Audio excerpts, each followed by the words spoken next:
আল্লাহ কেন খারাপ কোনো কিছু থামান না? তাহলে কি আল্লাহ নিজেই খারাপ? নাউজুবিল্লাহ, অবশ্যই না। মন্দ সৃষ্টি করা খারাপ নয়, বরং মন্দকে বেছে নেওয়াটাই খারাপ। চলুন আগুনকে দেখি। আগুন অনেক কাজে লাগে, তাই না? কিন্তু কেউ যদি নিজের হাত আগুনে দিয়ে পুড়ে ফেলে, তাহলে কি সেটা আগুনের দোষ? ঠিক তেমনি আল্লাহ মানুষকে সৃষ্টি করেছেন এবং তাদের ইচ্ছাশক্তি দিয়েছেন। এটা একটা নিয়ামত। এই ইচ্ছাশক্তির মাধ্যমেই আমরা ভালো কাজ বেছে নিতে পারি এবং এমনকি ফেরেশতাদের থেকেও উত্তম হতে পারি।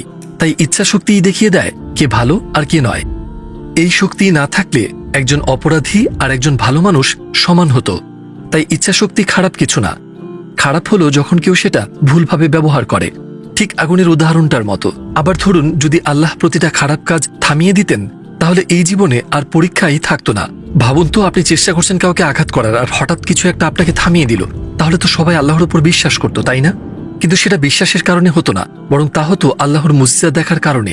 তাহলে তো সেটা কোনো পরীক্ষাই হতো না, খুবই সহজ হয়ে যেত আর অন্যায্যও। সংক্ষেপে বললে, ইচ্ছাশক্তি সৃষ্টি করাটা মন্দ নয়, কিন্তু সেটা খারাপভাবে ব্যবহার করাই মন্দ। তাই মানুষই দায়ী মন্দের জন্য, আল্লাহ নন। এই ভিডিওটা সেই বন্ধুদের সাথে শেয়ার করতে ভুলবেন না যাদের এটা জানা দরকার।